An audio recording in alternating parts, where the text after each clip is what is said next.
मिथ्या धारणा त्याग दो कि तुम चाहे भगवान की शर्तों का पालन न भी करो, भगवती शक्ति तुम्हारे लिए तुम्हारी मांग के अनुसार सब कुछ कर देगी या करने के लिए बाधित है।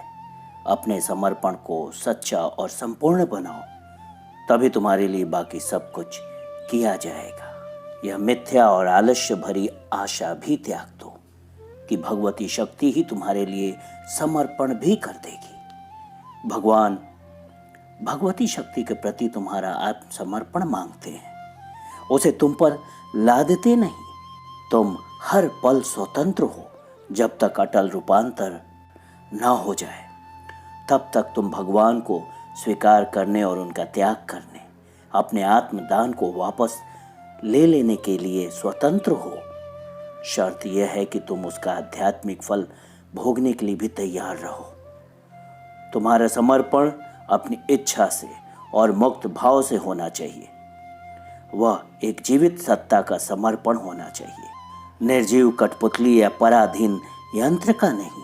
तामसिक निश्चेष्टता को ही सच्चा समर्पण मान लेने की भूल हमेशा हुआ करती है, किंतु तामसिक निश्चेष्टता से कोई सत्य और सशक्त वस्तु नहीं आ सकती। भौतिक प्रकृति और तामसिक निश्चेष्टता के कारण ही अंधकार पूर्ण या आदिव्य प्रभाव का शिकार बना करती है। भगवती शक्ति की क्रिया के प्रति प्रसन्न, सशक्त और सहायक अधीनता होनी चाहिए और सत्य के ज्ञान से दीप्त अनुयायी की अंधकार और असत्य से लड़ने वाले आंतर योद्धा की और भगवान के सच्चे सेवक की आज्ञाकारिता होनी चाहिए। और यही है सच्चा भाव। और जो इसे ग्रहण कर सकते और बनाए रख सकते हैं, केवल उन्हीं की श्रद्धा निराशाओं और कठिनाइयों के बीच अटल बनी रहेगी और वे ही अग्नि परीक्षा में से होकर परम विजयी और महान रूपांतर की प्राप्ति करेंगे। जगत में जो कुछ होता है उस सब में सब कामों के पीछे भगवान की अपनी शक्ति के द्वारा रहते हैं, किंतु वे अपनी योग माया से ढके रहते हैं और इसे अपरा प्रकृति में जीव के अहंकार के द्वारा कार्य करते हैं। योग में भी भगवान ही साधक हैं और साधना भी। यह उन्हीं की शक्ति है जो अपने प्रकाश, बल, ज्ञान, चेतना और आनंद से आधार पर क्रिया करती है। और जब आधार इस शक्ति की ओर खुल जाता है तो उसमें अपने इन दिव्य शक्तियों को भरती है जिनसे साधना संभव होती है। परंतु जब तक निम्न प्रकृति और सक्रिय है तब तक साधक के व्यक्तिगत प्रयत्न की आवश्यकता बनी रहती है। जिस व्यक्तिगत प्रयत्न की आवश्यकता है वह है अभिप्सा, त्याग और समर्पण की तिहरी साधना। अभिप्सा जो सतर्क, निरंतर और स्थिर हो, जो मन का संकल्प, हृदय की चाह, प्राण की स्वीकृति हो, देह की चेतना और प्रकृति को उसी शक्ति की ओर खोलने और सुनम्य बनाने का संकल्प हो। त्याग निम्नतर प्रकृति की सभी वृत्तियों का, मन के विचारों का, मतों, पसंदों, आदतों और कल्पनाओं का त्याग, ताकि सच्चे ज्ञान को मन की निस्तब्धता में रिक्त स्थान मिले।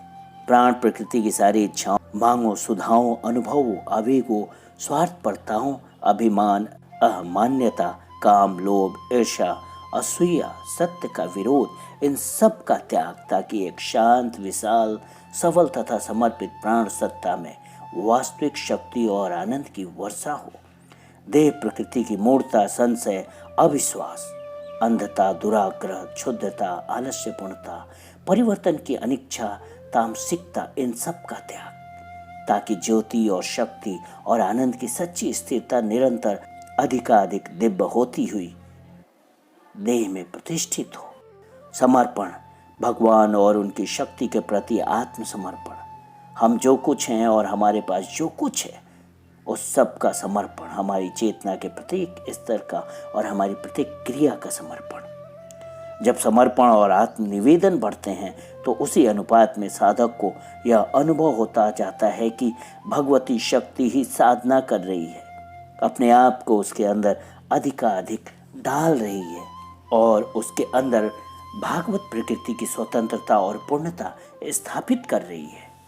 यह सचेतन प्रक्रिया उसके निजी प्रयास का जितना अधिक स्थान लेती जाएगी उतनी ही अधिक तेज और सच्ची उसकी प्रगति होगी। परंतु यह पूरी तरह व्यक्तिगत प्रयास की आवश्यकता का स्थान तब तक नहीं ले सकती जब तक समर्पण और आत्म निवेदन नख से शिख तक विशुद्ध और पूर्ण न हो जाए। ध्यान रहे कि तामसिक समर्पण जो समर्पण की शर्तें पूरी करने से इनकार करता है और भगवान को इसीलिए पुकारता है कि वे उसे कष्ट और प्रयास से बचा दे। ऐसा समर्पण एक धोखा है और वह मुक्ति और पूर्णता तक नहीं ले जा सकता।